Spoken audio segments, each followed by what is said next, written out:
Hello students, welcome to the online class of ABN and PRR College of Science Kovur. Subject is Marketing of Financial Services. Group is 3rd BCom General. Semester is 6th semester.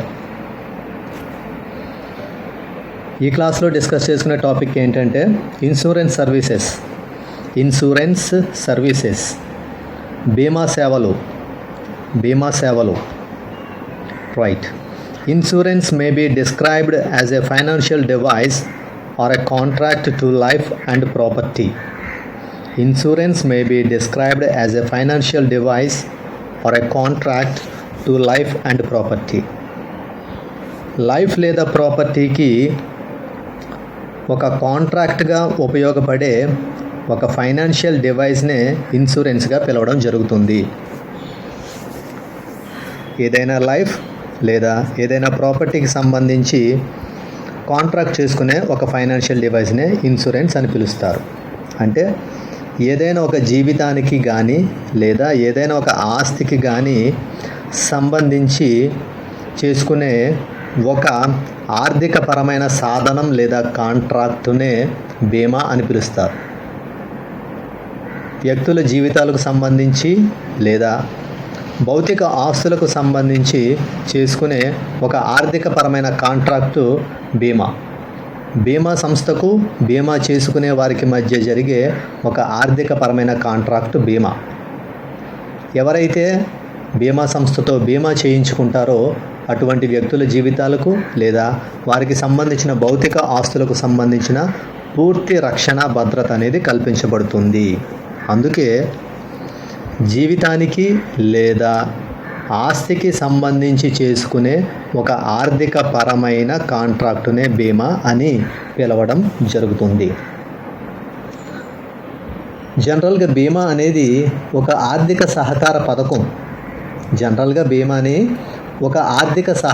పథకం అని పిలుస్తారు.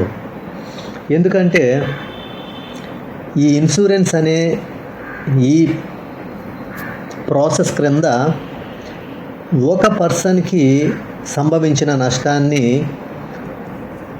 కొంతమంది number of people కలెక్టివ్గా bear చేయడం జరుగుతుంది. ఈ విధంగా ఒక పర్సన్కి సంబంధించిన ఏదైతే లాస్ ఉంటుందో ఆ లాస్ని కొంతమంది గ్రూప్ ఆఫ్ పీపుల్ కలెక్టివ్గా బేర్ చేస్తారు. కాబట్టి ఇన్సూరెన్స్ అనేది economical cooperative scheme. Insurance is a cooperative economical scheme. బీమా అనే దాన్ని ఒక ఆర్థిక సహకార పథకం అని పిలుస్తారు. బీమాని ఎందుకు ఆర్థిక సహకార పథకం అని పిలుస్తారంటే ఎవరైనా ఒక వ్యక్తికి సంబంధించిన నష్టం ఉంటే ఆ వ్యక్తికి సంబంధించిన నష్టాన్ని కొంతమంది వ్యక్తులు సమిష్టిగా కలిసి భరిస్తారు. ఈ విధంగా కొంతమంది వ్యక్తులు సమిష్టిగా కలిసి ఒక వ్యక్తికి సంబంధించిన నష్టాన్ని భరిస్తున్నారు. కాబట్టే బీమా అనేది ఒక ఆర్థిక సహకార పథకం. ఇన్సూరెన్స్లో జరిగే మెయిన్ కాన్సెప్ట్ ఏంటంటే ఒక కంపెనీ నుంచి ఏదైనా ఒక పర్సన్కి సంబంధించిన లైఫ్ని కానీ ఏదైనా ఒక ప్రాపర్టీని కానీ ఇన్సూరెన్స్ చేయడం జరుగుతుంది. ఎవరి లైఫ్కి ఇన్సూరెన్స్ చేస్తారు, ఏ ఆస్తికి ఇన్సూరెన్స్ చేస్తారు అనేది జరుగుతుంది. అది ఎప్పుడు జరుగుతుంది అంటే ఈ ఇన్సూరెన్స్ని ఏ కాన్సెప్ట్ని దృష్టిలో పెట్టుకుని ఇన్సూరెన్స్ చేయడం జరుగుతుంది అంటే ఏదైనా ఫ్యూచర్లో ఒక అన్సర్టైన్ థింగ్ అనేది జరుగుతుంది లేదా జరగచ్చు అనే ఒక రకమైన ఆలోచన ఉన్నప్పుడు ఆ ఫ్యూచర్లో రాబోయే అన్సర్టైన్ థింగ్ని ఫేస్ చేయడానికి ప్రజెంట్ డేస్లో చేసుకునే ఒక ఎకనామికల్ ఫైనాన్షియల్ ప్రొటెక్షన్నే ఇన్సూరెన్స్ అని పిలుస్తారు. అంటే భవిష్యత్తులో సంభవించే ఒక అనిశ్చితమైన సంఘటనను ఎదుర్కోవడానికి లేదా భవిష్యత్తులో సంభవించే ఒక అనిశ్చితమైన ప్రమాద నష్టాన్ని ఎదుర్కోవడానికి ముందుగా చేసుకునే ఒక ఆర్థిక పరమైన భద్రతనే బీమా అని పిలుస్తారు. సాధారణంగా ఎవరికి ఏ విధమైన అనిశ్చిత పరిస్థితి ఏర్పడుతుందో తెలియదు. అదేవిధంగా ఏ ఆస్తికి ఏ విధమైన అనిశ్చిత పరిస్థితి సంభవిస్తుందో తెలియదు. కాబట్టి ఈ భవిష్యత్తులో ఏర్పడే అన్సర్టైన్ థింగ్ని ఫేస్ చేయడానికి గాను ఉపయోగపడే ఒక ఫైనాన్షియల్ టూల్ ఈ ఇన్సూరెన్స్. అంటే భవిష్యత్తులో ఏర్పడే ఒక అనిశ్చిత సంఘటనను ఎదుర్కోవడానికి ఉపయోగపడే ఒక ఆర్థికపరమైన సాధనమే బీమా.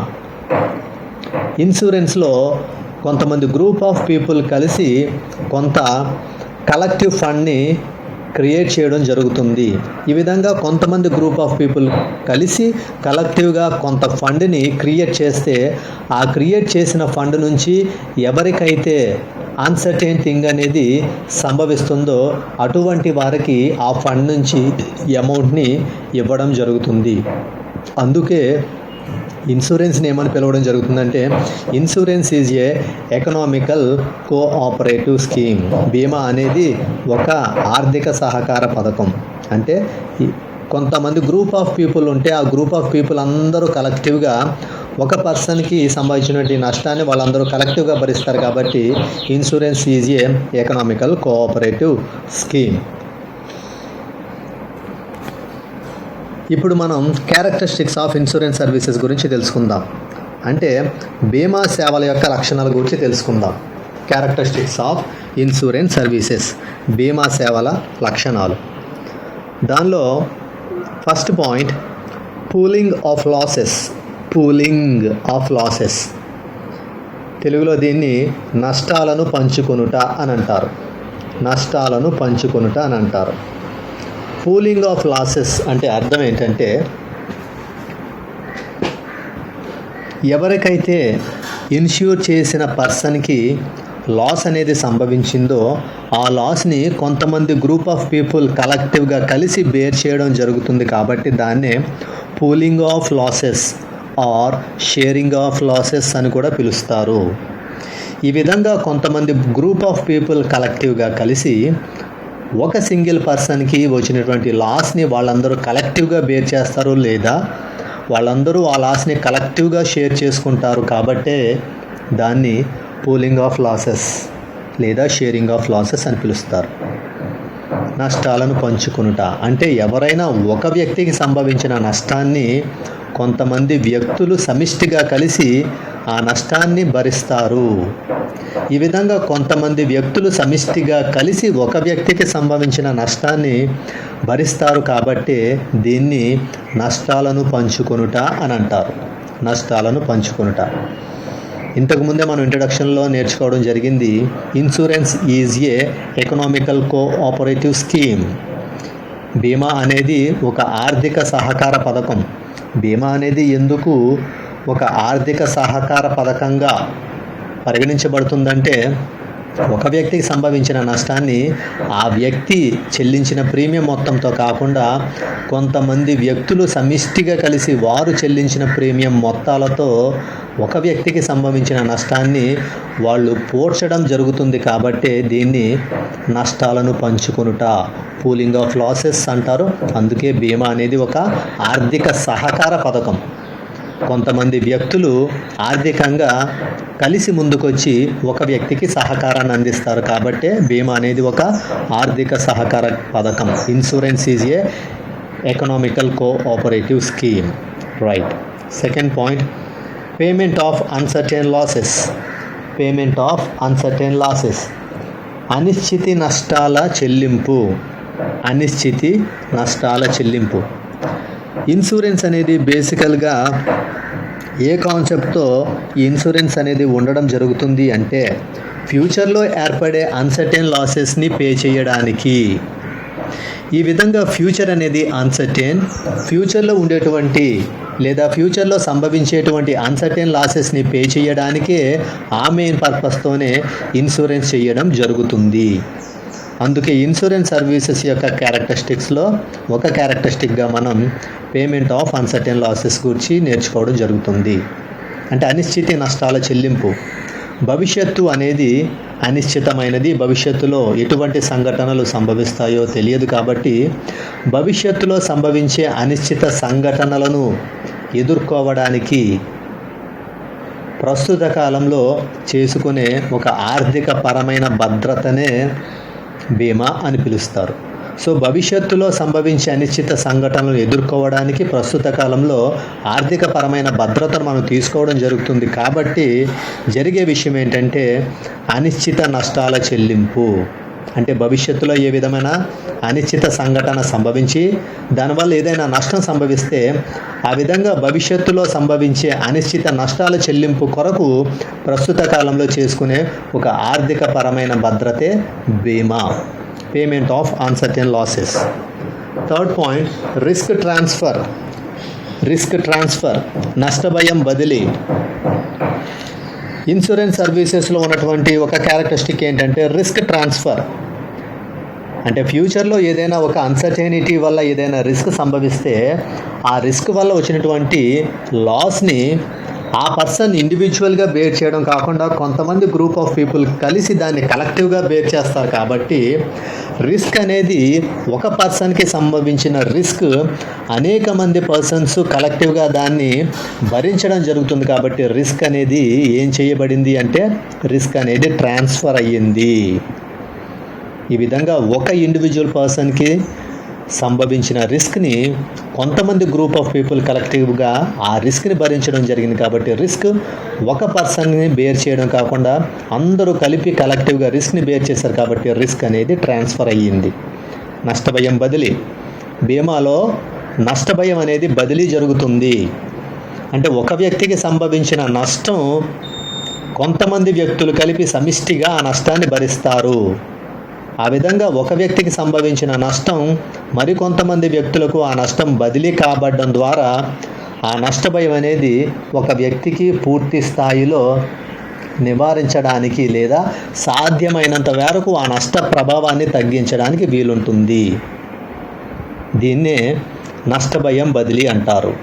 నష్టభయం బదిలీ అంటే ఒక వ్యక్తికి సంభవించిన నష్టాన్ని కొంతమంది వ్యక్తులకు దాన్ని బదిలీ చేసి అందరూ కలిపి సమిష్టిగా భరిస్తారు. దాన్నే నష్టభయం బదిలీ అని అంటారు. రైట్. Fourth point, indemnification. దీన్ని కూడా తెలుగులో ఇండెమ్నిఫికేషన్ అని పిలవడం జరుగుతుంది. ఇండెమ్నిఫికేషన్ అంటే ఏదైనా ఒక హౌస్కి సంబంధించి ఫైర్ యాక్సిడెంట్ జరిగి ఆ హౌస్ చాలా వరకు డ్యామేజ్ అయినప్పుడు, ఫైర్ యాక్సిడెంట్లో హౌస్ బర్న్ అయినప్పుడు ఆ హౌస్ని కానీ ఇన్సూరెన్స్ చేసినట్లయితే ఆ హౌస్ పేరు మీద తీసుకున్నటువంటి ఇన్సూరెన్స్ పాలసీ ద్వారా తిరిగి ఆ హౌస్ని ప్రీవియస్ పొజిషన్లో ఎలా ఉందో ఆ పొజిషన్కి తిరిగి రీస్టోర్ చేయడానికి వీలుంటుంది. ఆ విధంగా ఏదైనా హౌస్ ఫైర్ యాక్సిడెంట్కి గురయ్యి ఆ హౌస్ డ్యామేజ్ అయినప్పుడు ఆ హౌస్ పేరు మీద తీసుకున్న ఇన్సూరెన్స్ పాలసీ ద్వారా ఆ ఇన్సూరెన్స్ పాలసీ నుంచి వచ్చిన అమౌంట్ ద్వారా ఆ హౌస్ని తిరిగి పూర్వపు రూపానికి అంటే ప్రీవియస్ పొజిషన్కి మనం మ్యాక్సిమం తీసుకురావడానికి ప్రయత్నం చేయవచ్చు. ఆ విధంగా ఇన్సూరెన్స్ పాలసీ ద్వారా ఫైర్ యాక్సిడెంట్లో డ్యామేజ్ అయిన హౌస్ని తిరిగి ప్రీవియస్ పొజిషన్కి తీసుకురావడాన్ని ఇండెమ్నిఫికేషన్ అని పిలుస్తారు. ఇండెమ్నిఫికేషన్ అంటే ఏదైనా గృహం అగ్ని ప్రమాదంలో కాలిపోయినప్పుడు, బాగా పాడైపోయినప్పుడు అటువంటి గృహం పేరు మీద తీసుకున్నటువంటి బీమా పాలసీ ద్వారా ఆ పాలసీ నుంచి పొందిన మొత్తం ద్వారా ఆ ఇంటిని, ఆ గృహాన్ని తిరిగి చాలా వరకు పూర్వపు స్థితికి తీసుకురావచ్చు. ఆ విధంగా అగ్ని ప్రమాదంలో పాడైపోయిన ఆ గృహాన్ని కూడా తిరిగి పూర్వపు స్థితికి తీసుకురావడం దేని ద్వారా జరిగింది అంటే బీమా ద్వారా. ఈ విధంగా బీమా ద్వారా జరిగిన ఈ పనినే ఇండెమ్నిఫికేషన్ అని పిలుస్తారు. Indemnification. Next, fifth point, insurance is not gambling. బీమా జోదం కాదు. బీమా అనేది జోదం కాదు. గ్యాంబ్లింగ్ అనేది జనరల్గా ఫ్యూచర్లో ఏం జరుగుతుందో తెలీదు అనే దానికి సంబంధించిన సందర్భాల్లో గ్యాంబ్లింగ్ అనే కాన్సెప్ట్ వస్తుంది. బెట్టింగ్ల గురించి మనం మాట్లాడుకుంటే రకరకాల హార్స్ రైడర్స్ గురించి మనం మాట్లాడుకుంటే హార్స్ రైడింగ్లో డిఫరెంట్ నంబర్స్కి సంబంధించిన హార్సెస్ మీద బెట్టింగ్ పెట్టుకుంటారు. ఏ హార్స్ రేస్లో విన్ అవుతుందో చెప్పలేం. ఏంటంటే అది గ్యాంబ్లింగ్. అలా మాత్రమే కాదు, ఒక లాటరీ టికెట్ గురించి మనం మాట్లాడుకుంటే ఏ నంబర్ గల టికెట్ లాటరీని సాధిస్తుందో కూడా చెప్పలేం. ఇవన్నీ కూడా గ్యాంబ్లింగ్కి ఎగ్జాంపుల్స్.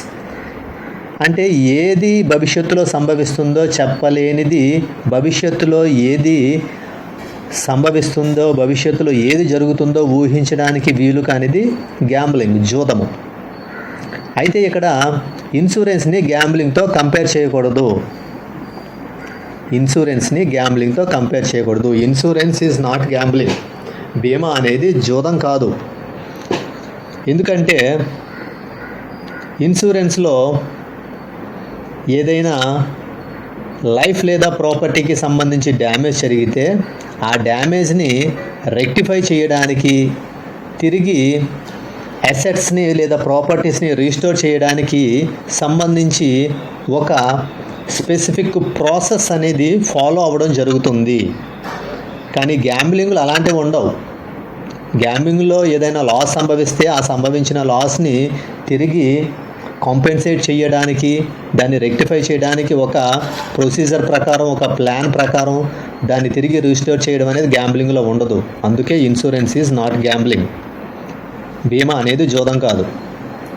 బీమా అనేది ఎందుకు జూదం కాదంటే, బీమాలో ఏదైనా ఒక నష్టం సంభవిస్తే ఆ సంభవించిన నష్టాన్ని తిరిగి పూడ్చడానికి బీమాలో ఒక ప్రత్యేకమైన పద్ధతిని అవలంబించి ఆ పద్ధతి ప్రకారం నష్టపోయిన ఆస్తిని తిరిగి పూర్వపు స్థితికి తీసుకొచ్చే ప్రయత్నం చేస్తారు. కానీ జూదంలో ఆ విధంగా జరగదు. కాబట్టే బీమా అనేది జూదం కాదు. Next 6th point, insurance is not charity. Insurance is not charity. బీమా అనేది ధర్మకార్యం కాదు. చారిటీలో వ్యక్తులు లేదా సంస్థలు మంచి చేయాలి, మేలు చేయాలి, పుణ్యం సంపాదించాలి అనే ఉద్దేశాలతో ధర్మకార్యాలు చేస్తుంటారు. ఆ విధంగా చేసే ధర్మకార్యాల వెనుక ఉన్నటువంటి అసలు ఉద్దేశం ఏంటంటే సమాజంలో మంచి పేరు తెచ్చుకోవాలి, లేదా కొంత మంచిని కూడగట్టుకోవాలి, లేదా పుణ్యాన్ని సాధించుకోవాలి అనేది చారిటీ.